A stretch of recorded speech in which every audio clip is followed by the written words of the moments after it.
how you pronounce it, right? Dahlia, yeah. All right. Did you get to read the article yet? I did. It was beautiful. Oh, I couldn't have good. imagined a better first review of our film. Thank you so Oh, much. beautiful. Yeah. Thank you, Dahlia.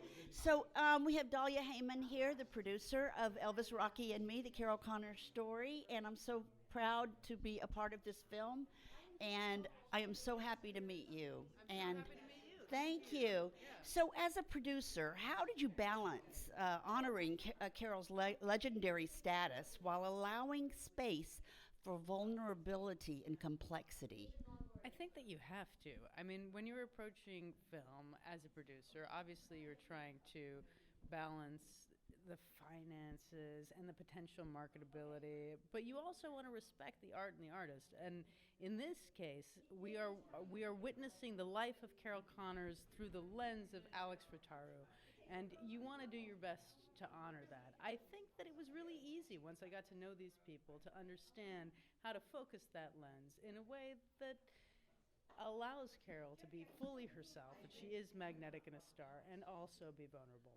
Thank you for that. The film addresses difficult chapters without sensationalizing them. Why was that restraint important to you? I think that the restraint of not sensationalizing, but approaching difficult chapters earnestly is something that every artist should try and do. I understand that in today's day and world, sensational headlines and clickbait are the sort of thing that gain people's attention. But I actually think that the things that touch people's hearts are gentler, more human stories. Thank you. Yes, I agree with that. Thank you. What do you hope audiences, especially women in the industry, walk away feeling after seeing the film? You know, in order to tell you what I think that audiences and women, especially seeing the film, should take away, I'm going to quote Carol, who says, "I didn't think of myself as a man or a woman. I just thought about what I wanted to do, and I did it." And I think that everybody should do that. You know, and it doesn't matter about a man or woman or how old you are or what background you have. If you have a dream, you pursue that dream. Don't worry about what other people are going to think of you. Just do it. And I asked Carol in our interview about Phil Spector and how often he was mentioned throughout the film in all kinds of different segments. Can you talk about that a little bit? Because she had her opinion on it, and I want to find out what your thoughts are. Well, in order to address Phil Spector's presence in the film, I think you have to concede that Phil Spector was there at the inception of Carol's career and instrumental to it. Carol and I have come up with this shorthand where we call him the key. He didn't open the door, right? She had to step through the door. He just unlocked it. That said, when you're dealing with characters like Phil Spector, who are complex in that way, they have a lot of good and a lot of bad. And I think that as a society, we tend to focus on the bad to the exclusion of the good. And I actually think that that is a mistake. Because with characters who have enormous influence, like Phil Spector, like Michael Jackson, it is impossible to erase their influence on the culture and the world and on our lives. So if you reject the bad but embrace the good, that's when you're left with something. That's wonderful, Dahlia. Thank you. And so what are you working on next? Oh, I have a few scripts that I'm working on.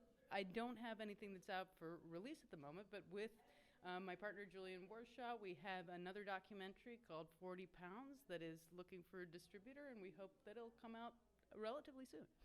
And how can our readers and our viewers find out more about you? Social media or website or what? Sure. I'm on Instagram at Dahlia Heyman, and I'm also on X with the same moniker. Okay. Yeah. Beautiful. Well, you make sure you keep the Hollywood Times today in your purview so we can keep up with you and all your doings. 100%. And thank you so much for the review. It was really beautiful, honestly. Thank you. Yes, my pleasure. Quiet on the set. Very good. You've done that before. A few times. Yes, yes. All right. Valerie Milano here with the Hollywood Times. Alex Rotaru. Thank you. Thank you for this film. My goodness gracious.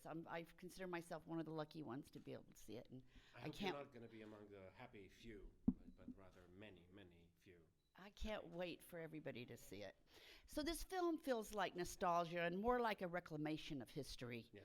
What was your guiding principle in shaping Carol's story for the screen? The guiding principle of shaping Carol Connor's story to the screen was authenticity. She said, "Don't you whitewash me," and I said, "I have no intention of doing." My wife at the time, ex-wife now, used to say, "Your girlfriend called," because before you would say, work wife or work girlfriend, Carol and I became very, very close, unhealthily so. My father, I grew up in Romania. My father was a very funny lyric writer, the best, really, in Romania. And that's how Carol and I first encountered each other, by making puns, actually in Birmingham, Alabama, at a festival where we met at the Sidewalk Film Festival, which is a lovely festival. And George Bernard Shaw, the great film music critic and of course, theater and playwright, used to say that dealing in puns is wallowing in the shallow end of wit, but I think he's an idiot for saying that. And I'm with Oscar Wilde. And when I started hearing Carolisms and puns, I immediately realized I had a kindred spirit and someone who was so much like the sense of humor of my dad. And I could not help but follow her otherwise irascible and irritating self wherever she went mentally. And it was, I really wanted to tell the story of this incredible wit. And the fact that it was packaged in a, for 4'9", no, that's not true, she's a little taller, package. And the fact that, he wields this enormous power, right? And only has things her way and never calls you back. She orders you to call her at a certain appointed time. And but I discovered these amazing things about her. First of all, I would say that the logic of being able to break through a glass ceiling without feeling like you're walking on broken glass, to hold another woman, to quote another woman who made a point out of breaking a glass ceiling, Annie Lennox, another singer. Yes. The fact that she did things really her way. I mean, Frank Sinatra might have sung it, but he didn't get to sleep with her, which he tried. But that's another story. And she just kind of got away with murder. Not really. That was O.J. Simpson, maybe Bill Crosby. But she really was entangled with all these people, and all the while having to deal with Phil's specter, especially since he became a specter himself. So, I mean, I'm not necessarily a feminist by vocation, but by advocation. I became one partly by watching her life and watching how she conducts herself, and she doesn't take no or yes for an answer. She'll just provide her own answer to every question. Thank you very much. And age is only a number, and hers is unlisted because she will probably murder me. You're hilarious. If she catches me. But that has something to do with it as well, because she has represented every decade in American music history since Pearl frickin' Harbor. Sorry. So I love that she's standing over there listening to this. They're gonna have to name that building the Connors Trump Kennedy Center soon, frankly, because she just has done so much. And talk about unsung heroines. I just felt that she was singing her own praises so much that I had to help her. And someone had to do it on her behalf. Well, Carol does say in the film, "Don't whitewash me," like you said. That's not the truth. Now, I know you talked about this a little bit, but I want you to expound on it. How did that line influence your directorial choices? I wasn't going to whitewash her because I think audiences are way smarter than we give them credit for.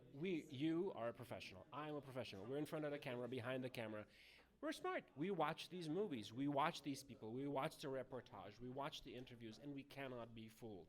And I feel that the last person who might be working on a dude ranch in Arizona, or maybe in a blue-collar Wall Street financial firm, they understand movies and people as well as we do.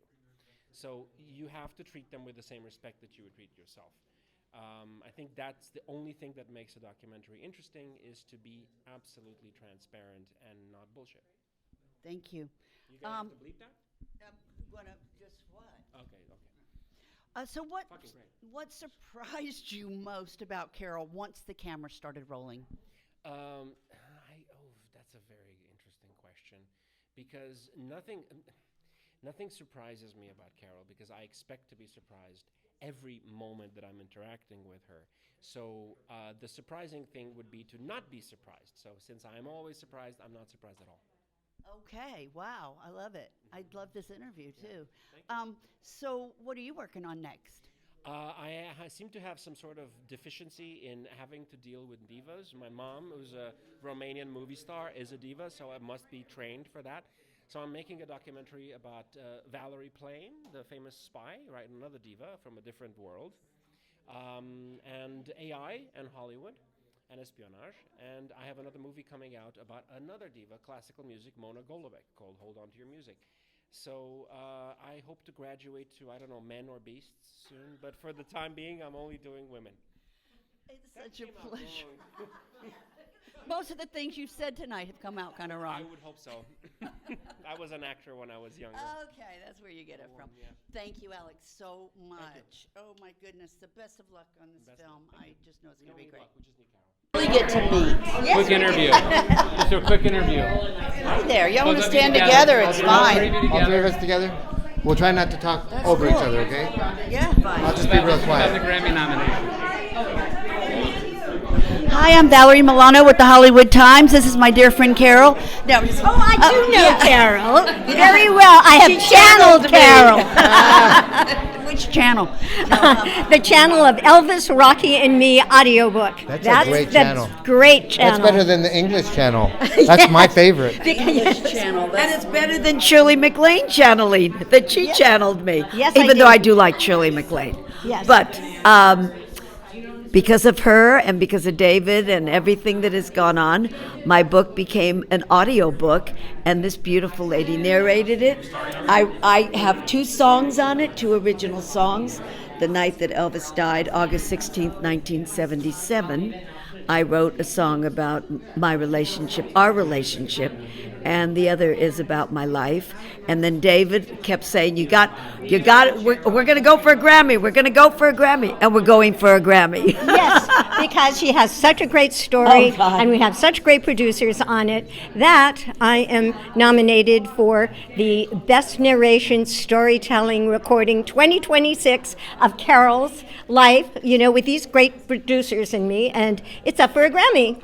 Elvis, Rocky, and Me. And the story is just so compelling. You can't listen to this without a smile on your face. Just to hear story after story that's topped the last story. So I was blown away by this. So it's different than the film. No, it's the same. It's the Well, it's different different order. from the Forerunner film. to the film. It's Yes. a forerunner. And it really encapsulates, I think, the whole 60s era, the pop culture era. So the book itself not only has her wonderful life, but how she participated in it and made it as vibrant as it is, the 60s. And it's funny because Kathy just touched on something that's really, really key to music history, and that is that Carol has been there at some key milestones throughout decades. And I don't Forrest Gump. No. It is kind of maybe. No, him. I know, and then Elvis, and then the Cobra song, like the plays at every car festival still today, and the With You I'm Born Again. Every bride wants that song. Like this is crazy, and then like one of the most iconic movie soundtracks, theme songs of all time, Rocky. Ba ba ba ba ba ba ba ba ba ba. And every trumpet player knows that song. Believe me, Yes, and we she had to play it. And not he's one of the nominated. leading ones. Yes, and she was nominated for an Oscar for that song. And so this is an award-winning group that I'm happy yes, to be we a are. part of. 2 Grammys here, nominated for Grammys here, and nominated for Grammys here with all of us. So And also Emmys, Golden Globes, and Grammys and Oscars. So I'm one away from an EGOT nominee. That's pretty An cool. EGOT nominee, not an EGOT and knowing winner. Carol, she'll get it. I can't We're even just spell all EGOT. aglow. EGOT. I have it stamped in my I brain. guess we do. But we're all so proud to be part of this story, though. The Thank you. documentary is just taking off. People, I can't wait to see the reaction of this audience because the previews are in. People are talking about this. I already know the stories, and I know the stories are really good. Thank and you. so to see this up on the big screen, Carol's going to be tall. That's all I could say. It's going He's to be one big. of the few I won't be people that small. I'm taller than. But my father was a jockey. So I'm used to being around if my parents came in, they would walk under that table and you'd go, oh, there's Carol's parents. They were so tiny. You got paid under the table? No, that Oh, okay, I understand. that was something See, else. it's fun working with this group. Oh, my gosh. And this trio, and and everybody doing pushing us toward the Grammy Award, and maybe pushing us to the Oscar for this fabulous I don't documentary. see anything holding us back from that because the movie is beautiful, the audio is beautiful, the book is beautiful. thank you. Carol's life is stunning. Well, what a it's- crazy it's life. It's different. Well, thank you so much for talking to the HollywoodTimes today, and it's such a pleasure to meet you both. I didn't Pleasure. even know. So And now we know. now we Now know. we know. All right, let's go have some fun. Okay, thank you. Thank you. All right, here we go. Okay.